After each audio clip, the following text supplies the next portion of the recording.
Well, thank you all for coming out today here to our presentation. My name is Joey Vanderberghe, and together with my colleague Pieter Vanderberghe, we'll presenting you today what it's like to be under attack from the clear web. Yeah, Pieter, let's kick it off. Yes, thank you for joining today. So today we're going to do something fun. I'm not going to bore you with slides or presentations, but what we will do is show you what the Rapid7 SOC can do when you're under attack, and not only from the services side, but also in product, like what tools do we use for our 27 monitoring service that we use today. And we will use a real example to showcase you all the different steps and different personas you need in a SOC to operate in case you're under attack. Now, I promised not too much slides, but just to give you a little bit context before we go in product. If you look to Rapid7, what we do in terms of detection and response, you can look at it from two sides. So on the left side, you can see the external threat intelligence, and that's literally everything that happens outside your network. If something appears about your company on the deep web, or we can already proactively identify those indicators and proactively also do takedowns if some things happen externally. Then on the right side, you can see the internal detection and response, and that's where most people are familiar with. It's like an internal SIEM, bringing all the internal network infrastructure together, all your security tooling, and looking for deviations and indicators of compromise. And that combined is something that we can do today with the Rapid7 SOC. And our SOC at Rapid7 is a service that we offer across the globe, and we have thousands of customers now that use our SOC every day to make sure they are protected. Now, the presentation today will show you that it's not easy to have your own SOC, and that's basically because you need the right tooling and the right people that are capable of very specific things, that have a very specific skill set when you're under attack. And that's something we're going to show you today. The scenario I'm going to present to you today, together with Joey, if you look at the scenario, you could map it on the MITRE attack framework. MITRE, for those who don't know it, is a set of techniques and tactics which are mapping an attack in different stages. And the demo we're going to give you today will show you that first an attacker will identify information or identify information about the company, will use a spear phishing link to get inside, then use scripts and commands to deviate within the network, and then eventually modify system processes and use a Cobalt strike to enlarge the blast radius. Now, if you look to the different personas in the SOC, and we didn't, normally Barry, today he's unfortunately not with us, he's not feeling well, but if you look to the personas in the SOC, you will see that we have different personas for the different stages. And to start off with, if you look to in the role of Barry in our SOC, it's a customer advisor. And a customer advisor is the bridge between the customer and the SOC. Like, if you look to our SOC, we now have around 200-300 people working there. It's impossible for the SOC to communicate with all our end customers on day-to-day basis. So what we have is the customer advisor, which is in between. You could see a customer advisor as an extension of your own team, which then communicates with your SOC and which has all the knowledge about your environment and of course the internal connections with your SOC to make those two work together. In the scenario we're going to show you today, we will start with a threat analyst, in this case Joey, which will show you the tooling and what happens when we see an early indicator of compromise.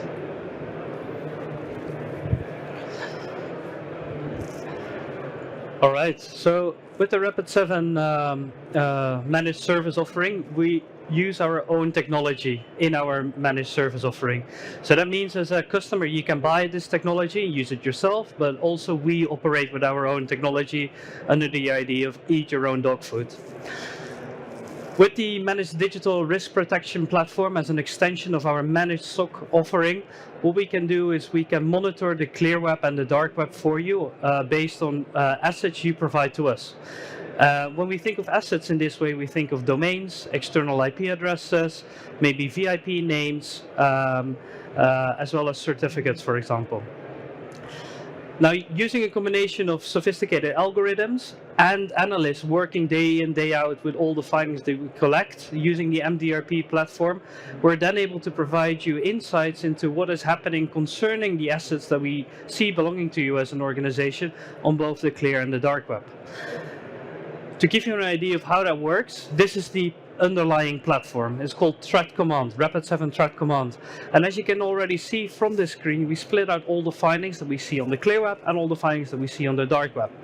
And we split those findings out across 6 different categories. Attack indicators. Did we see any information on either the clear or dark web that may indicate that an attack is coming at you? We can see malware kits directed at your organization, for example. We may have seen data leakage. If an attack has happened, did we see any data being for sale on the clear web or dark web?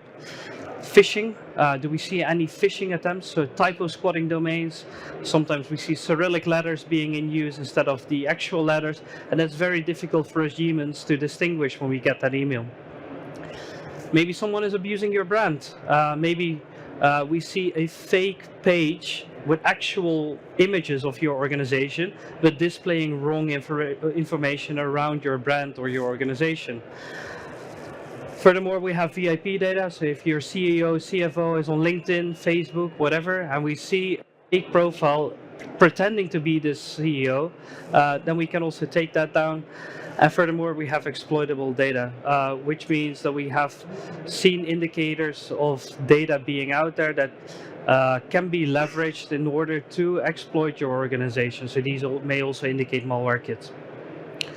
Now for today, we are looking at this phishing domain. So based on the algorithms we've working on the clear web and the domains that were filled in, we're looking at a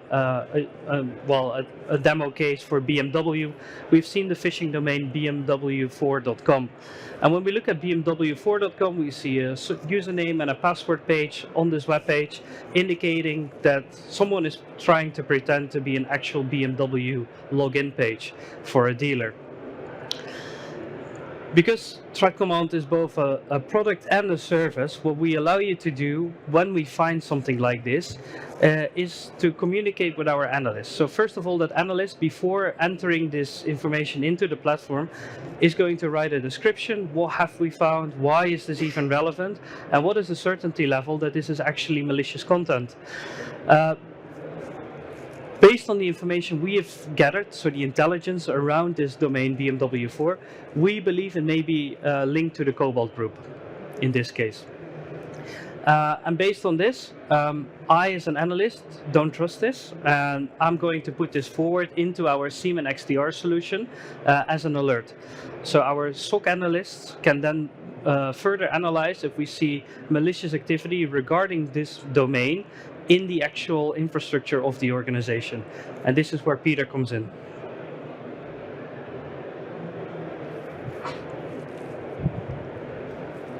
Thank you, Joey.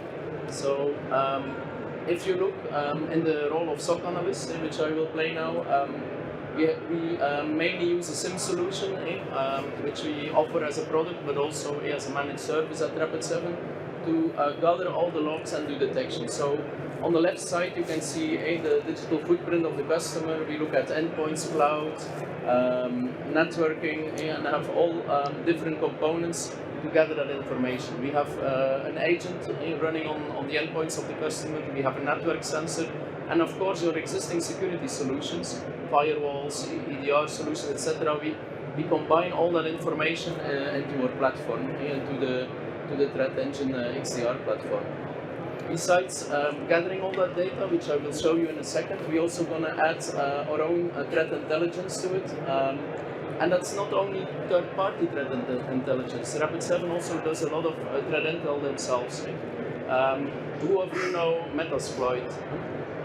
I see a lot of hands. Metasploit is owned by Rapid7.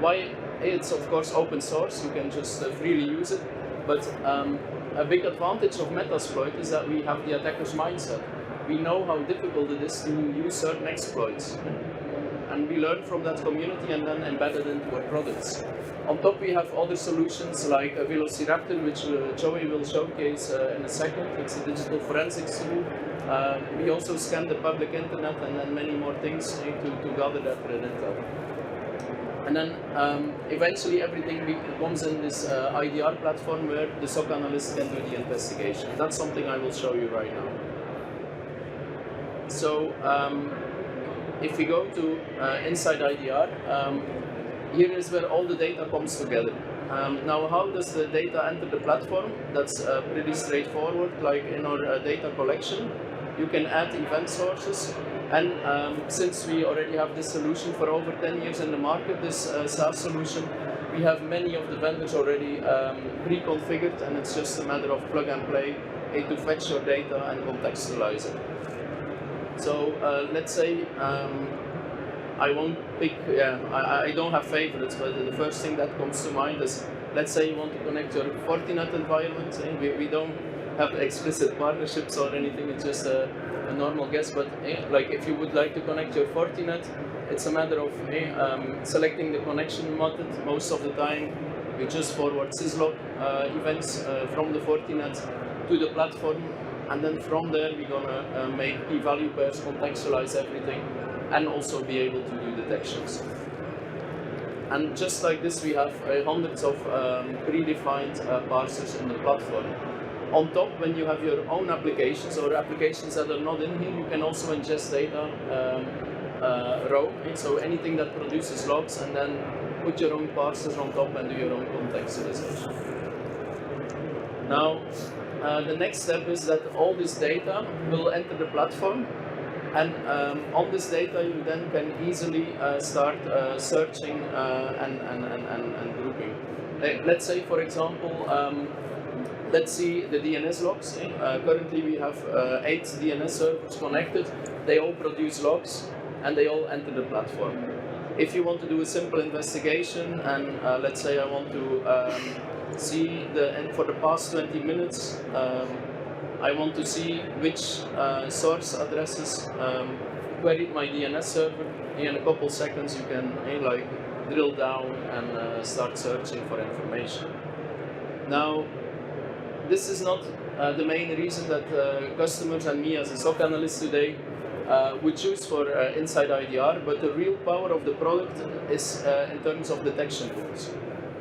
So all this data coming in and being normalized, we automatically do detections on this data to find threats and give alerts to our customers to do further investigations. As of today, we have thousands of pre-built detection rules, and those are maintained on daily basis. We can look in the log processes and in networking. We also can, of course, ingest logs coming from our TI solution, which will be the one I will showcase today. And the nice thing with our detection rules is that they are super transparent.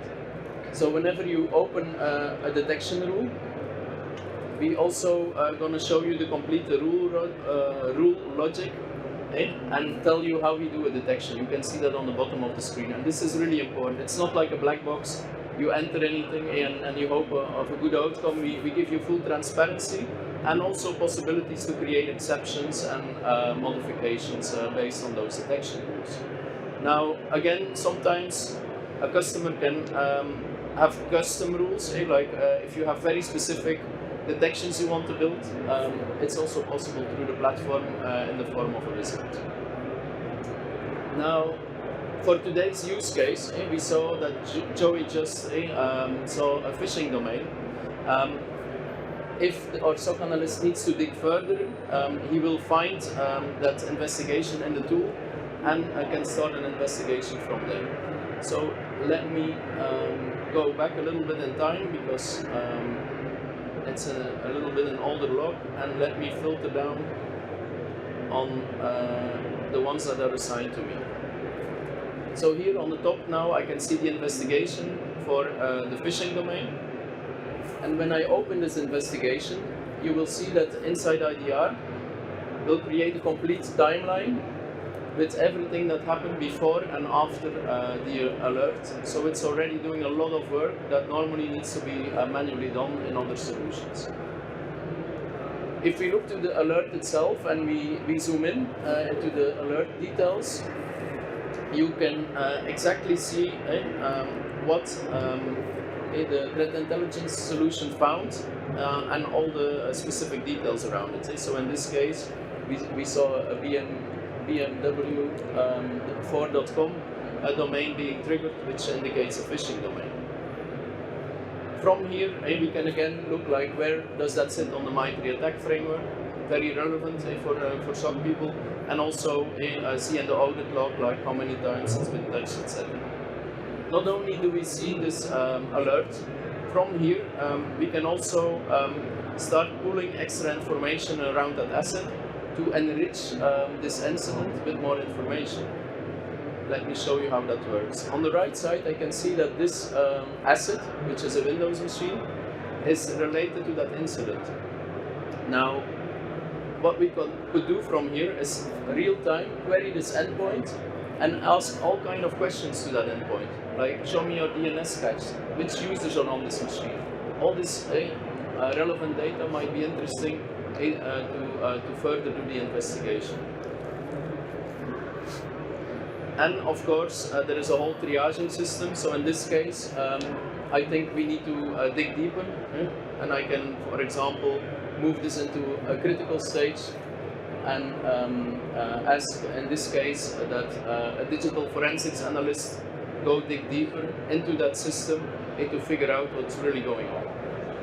And that's the next step of our presentation, where Joey now will play the digital forensics analyst, which will dig deeper into that system. Yes, so as a digital forensics analyst, I'm going to leverage one of our other open source technologies. So Peter already mentioned Metasploit, but who of you know Velociraptor? Hands up. Who has worked with it before? No one? No? Okay, great. So with Velociraptor, we have a solution in our hands that allows us to run very deep queries on the endpoint. Velociraptor is, for example, also used by the Dutch police and is already incorporated into the Rapid7 agent by default. Our agent thereby serves a multi-purpose solution. It's a vulnerability management agent, it's an XDR agent, and it is an incident response agent. And our incident responders in the SOC, they sit next to each other, literally, can just switch over to incident response at any time they need it. In our managed service offering, we offer incident response as long as you need it, as often as you need it, for the period of your contract, without retainers. So that means when I hit the search button over here, I'm going to see all the devices that are currently rolled out with Velociraptor on the endpoint. And on these endpoints, I can run various queries. And these queries are depicted in here. So one of my colleagues already looked at all the DNS cache, for example, and if there are any indicators of Cobalt strikes in the organization. So we've previously seen from the threat intel environment that the BMW4 was linked to the Cobalt group, so therefore we may be expecting a Cobalt strike in the organization. So first of all, when we look at the DNS cache, has any endpoint reached out to the BMW4 domain? So I can see here running this query. Right now at the bottom of the screen, there are various endpoints here who have reached out to the BMW4 domain. What may this mean? It may be that they got infected by navigating to that website. So in order to check that, I'm assuming maybe the Cobalt strike happened because of that. I also ran the Cobalt strike query. All of these queries, by the way, are open source, meaning that we have a big community of people constantly writing all of these queries. And in this case, this query was written by a Rapid7 employee called Matt Green.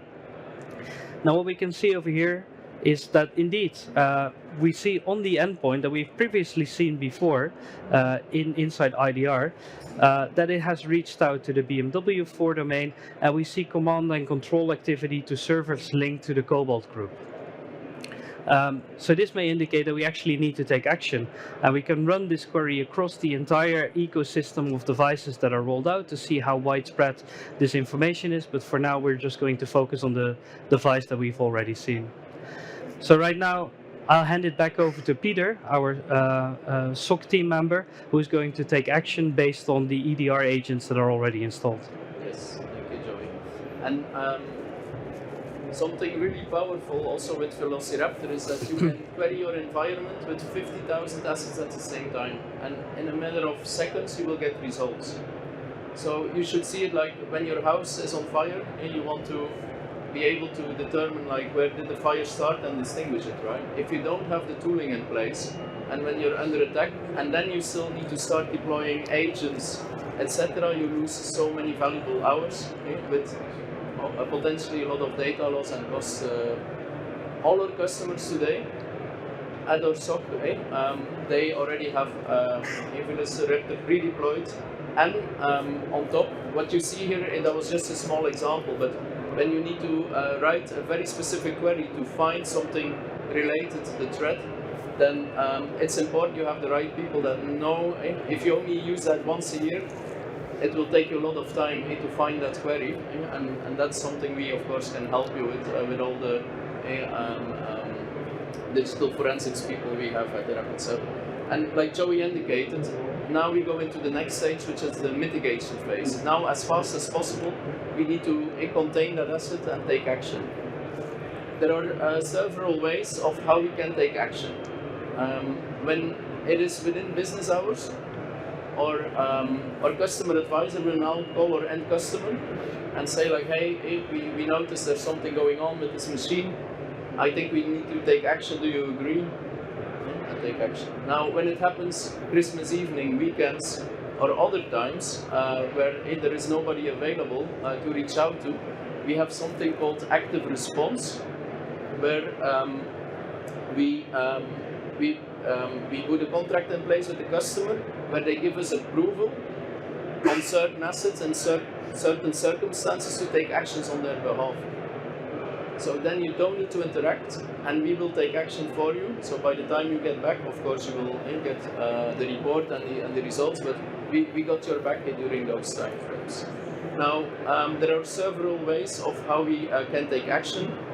The first one is pretty straightforward. So within the IDR interface, as you remember on the right side, you could see the asset, and from here we could now do a response action and literally quarantine the asset.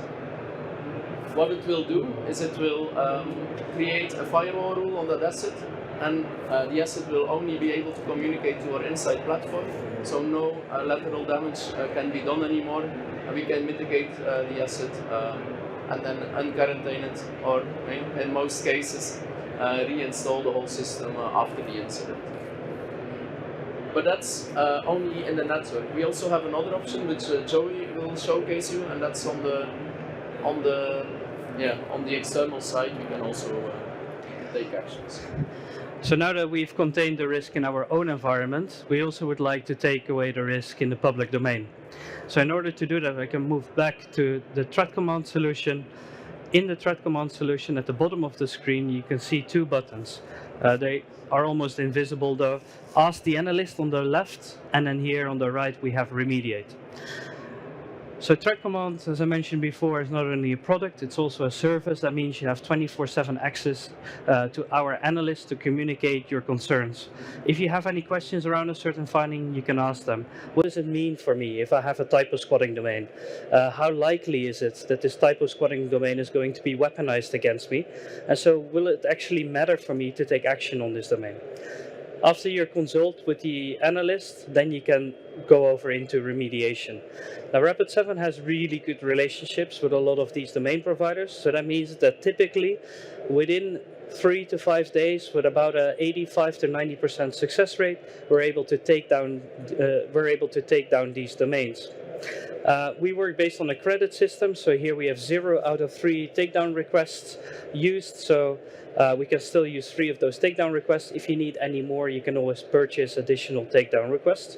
In a similar way, we can buy stuff off the dark web for you based on the credit system. So if any documents were leaked, you can consult with these analysts and buy up stuff that is on sale on the dark web on your behalf. So right now what I'm going to do is I'm going to click remediate. I'm going to ask for a takedown process to make sure that this website cannot be weaponized against me or any one of my clients, basically, and then go from there.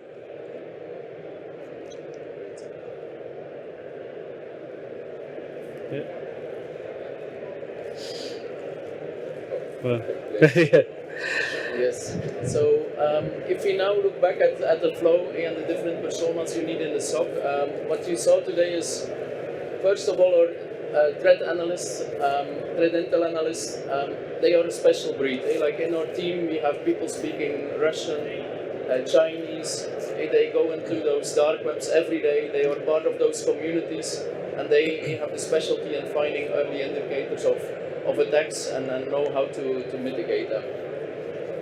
Then on the active side, we have the MDR analyst, which I played, which has the tooling, which is, and that's really important. Rapid7 does the service plus the tooling.